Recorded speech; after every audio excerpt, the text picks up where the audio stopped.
नमस्कार, मैं हूं पूजा सिंह और आप देख रहे हैं आरएन टीवी नेशनल। चलिए खबरों की शुरुआत करेंगे उत्तराखंड की कुछ खास बड़ी खबरों के साथ। तो वही बड़ी खबर टनकपुर से सामने आ रही है, जहां पूर्णागिरि मेला आज से शुरू, जहां मेले को लेकर सभी तैयारियां की जा चुकी है। सीएम धामी कार्यक्रम में मौजूद होने की भी खबरें हैं जो सामने आ रही। पूजा अर्चना कर मेले का उद्घाटन। पूर्णागिरि मेला आस्था संस्कृति का संगम और साथ ही सुगम व्यवस्थाओं के लिए पुख्ता इंतजाम भी प्रशासन के तहत किए गए। तो वहीं आपको बताते चले, इस दौरान मेले को लेकर तमाम तैयारियां की जा चुकी है। टनकपुर पूर्णागिरि मेला आज से शुरू हो चुका है, जिसे लेकर खासा स्थानीय लोगों में उत्साह देखने को मिल रहा है। वहीं सीएम धामी के कार्यक्रम में मौजूद होने की भी संभावना है। वहीं पूजा अर्चना कर मेले का उद्घाटन। पूर्णागिरि मेला आस्था संस्कृति का संगम, सुगम व्यवस्थाओं के लिए पुख्ता इंतजाम भी इस दौरान किए गए। साथ ही सुरक्षा व्यवस्था के चाक चौबंद किए गए। साथ ही श्रद्धालुओं के लिए और साथ ही स्थानीय लोगों के लिए भी तमाम तैयारियां की जा चुकी हैं।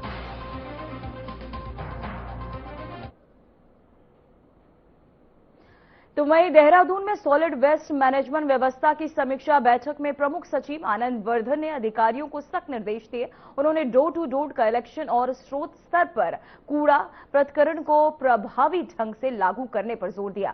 बैठक में कूड़ा प्रोसेसिंग क्षमता बढ़ाने के लिए ठोस कदम उठाने और आधुनिक तकनीक व मशीनरी के उपयोग के लिए विस्तृत कार्य योजना तैयार करने के निर्देश दिए गए हैं।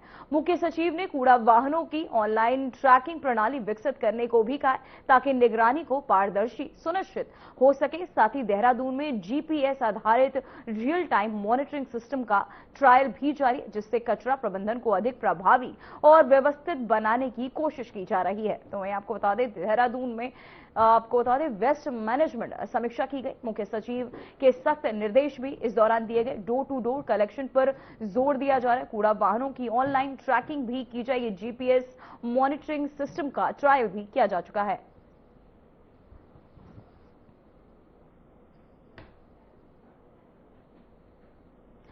तो वहीं देहरादून पुलिस लाइन में आयोजित सैनिक सम्मेलन में एसएसपी ने पुलिसकर्मियों की समस्याएं सुनी और उनके त्वरित निस्तारण के निर्देश भी दिए। सम्मेलन का मुख्य उद्देश्य पुलिस बल का मनोबल बढ़ाना और कार्य क्षमता को और मजबूत करना रहा।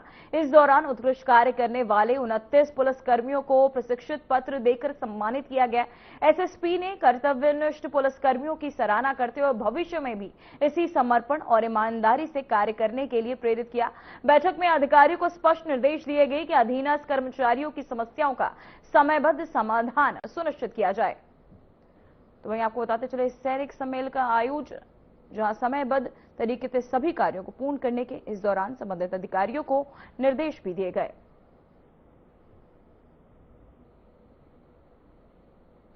तो वहीं देहरादून में आयोजित मासिक अपराध गोष्ठी में एसएसपी ने कानून व्यवस्था को लेकर कड़े तेवर दिखाए। बैठक में सभी थाना प्रभारियों को स्पष्ट चेतावनी दी गई कि लापरवाही बर्दाश्त नहीं की जाएगी और सीधे एक्शन लिया जाएगा। ऑपरेशन क्रैकडाउन के तहत सत्यापन अभियान तेज करने के निर्देश दिए गए।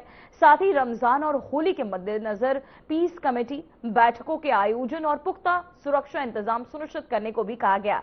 वहीं जघन्य अपराधों में त्वरित कार्यवाही और अदालत में मजबूत पैरवी पर विशेष जोर दिया गया। वंचित और इनामी अपराधियों की गिरफ्तारी के लिए भी आपको बता दें, विशेष टीमें गठित करने के निर्देश भी दिए गए हैं।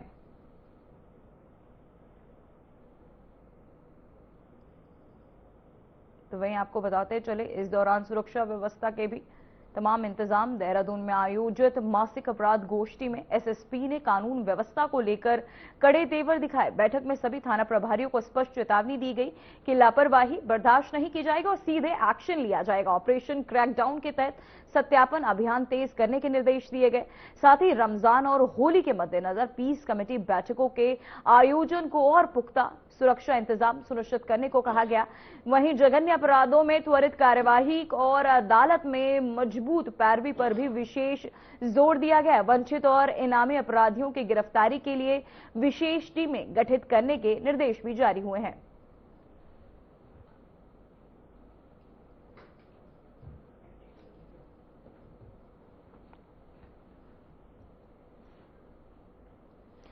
तो वहीं जैव विविधता संरक्षण और प्राकृतिक संसाधनों के सतत उपयोग को बढ़ावा देने के उद्देश्य से गठित अंतर्राष्ट्रीय संघ IUCN के 11 देशों से आए 17 सदस्यीय प्रतिनिधि मंडल ने देहरादून के पुरोहित वाला क्षेत्र का भ्रमण किया।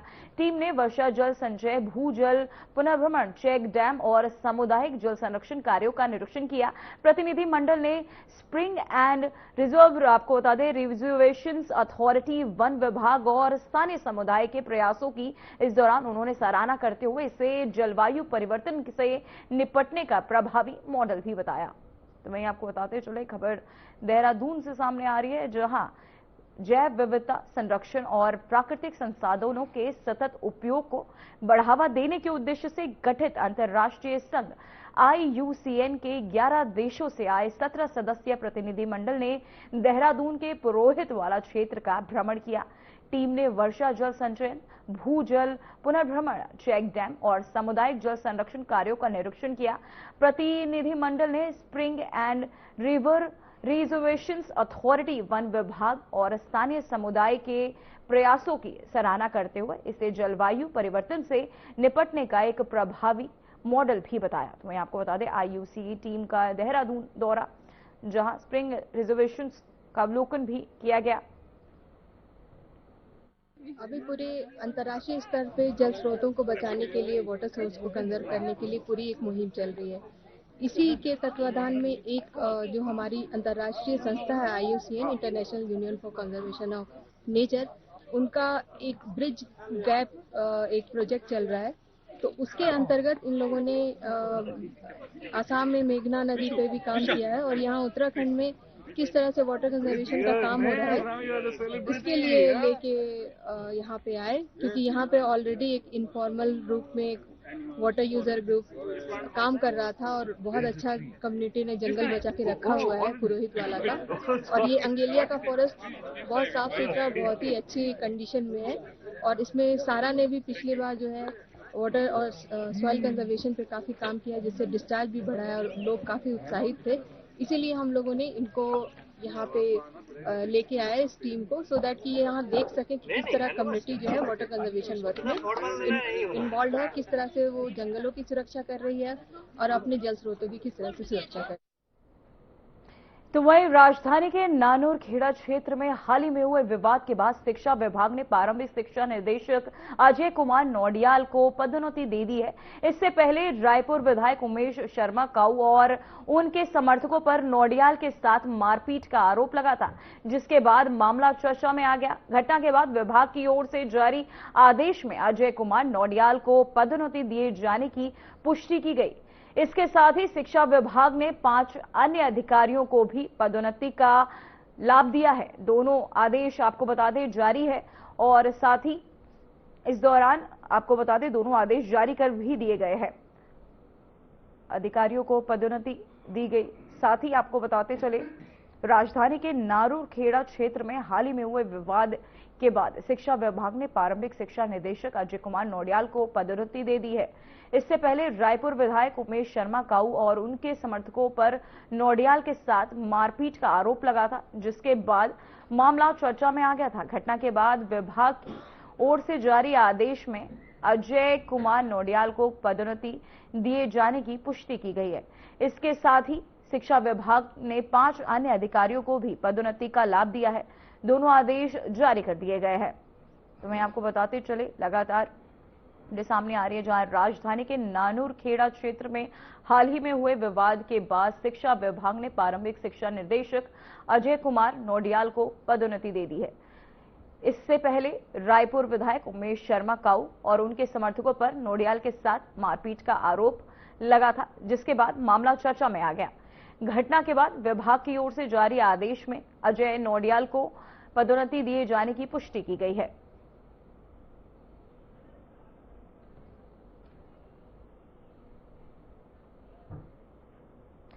तो वहीं देहरादून में चारधाम यात्रा 2026 को लेकर उच्च स्तरीय समीक्षा बैठक आयोजित की गई, जिसमें मुख्य सचिव आनंद वर्धन ने अधिकारियों को विस्तृत दिशा निर्देश दिए।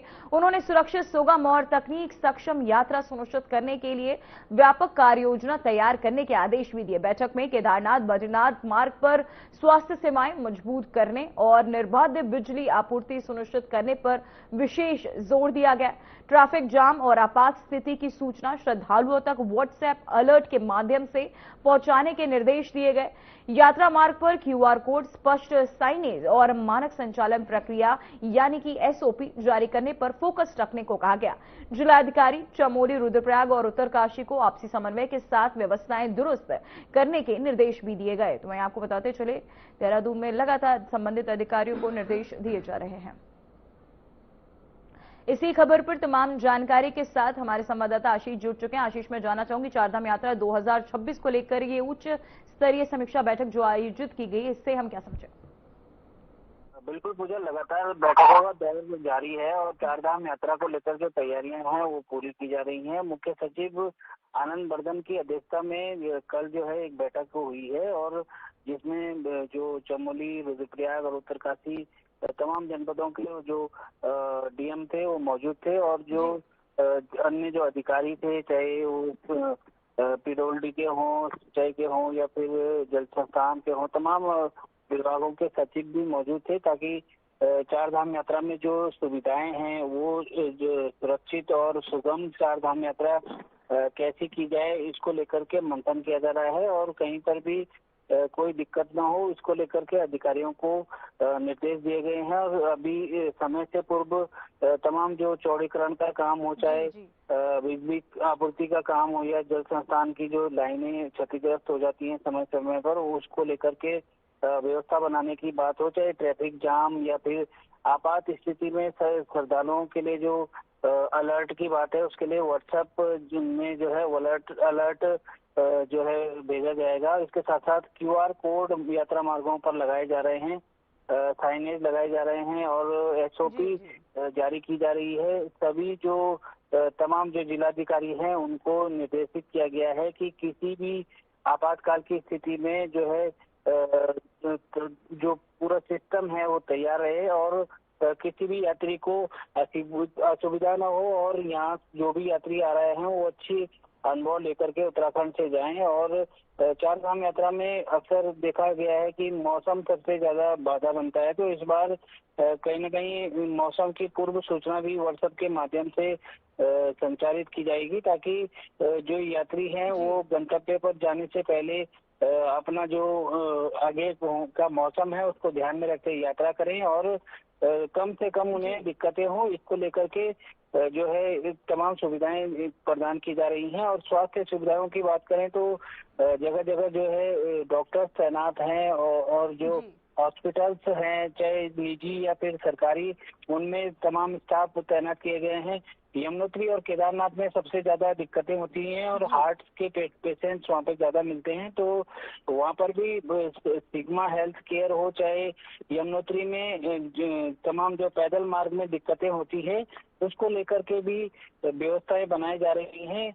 यात्रा मार्ग में कोई दिक्कत न हो, इसको लेकर के मुख्य सचिव ने सभी अधिकारियों को यात्रा से पहले ही निर्देशित कर दिया गया है। अगले माह अप्रैल में जो है यात्रा की शुरुआत हो जाएगी। इससे पहले क्या क्या चौड़ीकरण का काम आपको बताऊं कि यमुनोत्री राजमार्ग में चौड़ीकरण का काम चल रहा है जो कि दिक्कतें पैदा कर रहा है और इसको जल्द से जल्द जो है समाप्त करने की बात भी मुख्य सचिव ने की है। जी आशीष, मैं जानना चाहूंगी, केदारनाथ बद्रीनाथ रूट पर स्वास्थ्य सेवाओं को और मजबूत करने के लिए किन मेडिकल पोस्ट, एम्बुलेंस और विशेष डॉक्टरों की तैनाती की गई है?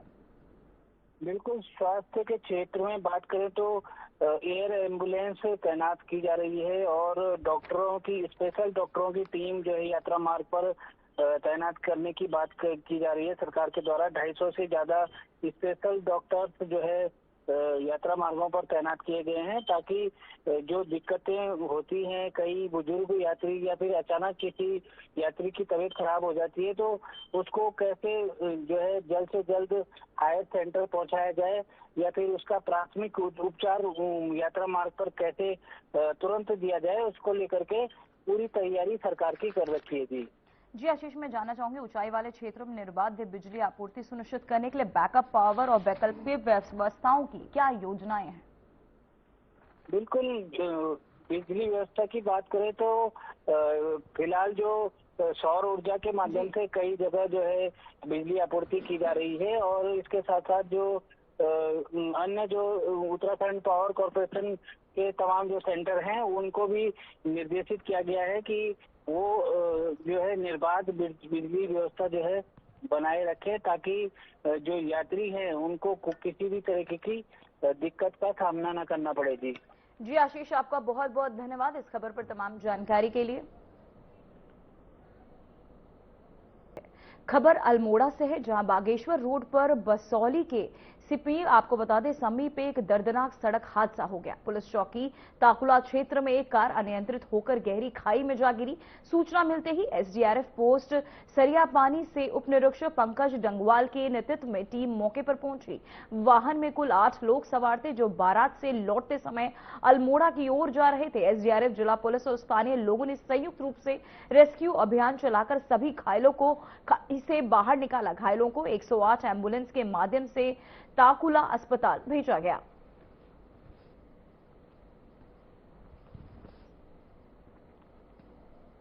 तो वहीं ऋषिकेश के बैराज क्षेत्र में नदी के बीच एक शव दिखाई देने की सूचना पर त्वरित कार्यवाही करते हुए एसडीआरएफ टीम ने रेस्क्यू ऑपरेशन चलाकर शव बरामद किया।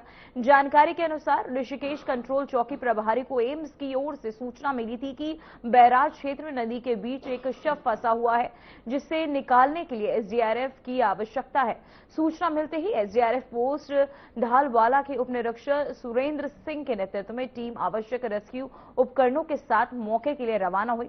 घटनास्थल पर पहुंचकर टीम ने सुनियोजित तरीके से नदी के बीच स्थित टापू के शव को आपको बता दें टापू से शव को बाहर भी निकाला। साथ ही ऋषिकेश बैराज में मिला शव, जहां एसडीआरएफ की टीम मौके पर पहुंची, साथ ही सभी घायलों को अस्पताल पहुंचा और शव को बाहर भी निकाला गया। तो वहीं खबर हरिद्वार से, जहां कनखल थाना क्षेत्र में देर रात गीता टेंट हाउस में अचानक भीषण आग लगने से के में अफरा तफरी मच गई। वहीं आग लगते ही आसपास के लोगों ने तुरंत दमकल विभाग को सूचना दी। सूचना मिलते ही फायर यूनिट मौके पर पहुंची, लेकिन तब तक आग ने विकराल रूप धारण कर लिया था और दुकान से घना धुआं उठ रहा था। स्थिति को गंभीरता को देखते हुए आपको बता दें फायर स्टेशन मायापुर से 2 अतिरिक्त फायर यूनिट भी बुलाई गई। दमकल कर्मियों ने कड़ी मशक्कत और सूझबूझ के साथ आग पर पूरी तरह काबू पा लिया। इस अग्निकांड में टेंट हाउस का पूरा सामान जलकर खाक हो गया। राहत की बात यह रही कि इस घटना में किसी प्रकार की जनहानि नहीं हुई। समय रहते दमकल विभाग की तत्पर कार्यवाही से बड़ी अनहोनी होने से टल गई।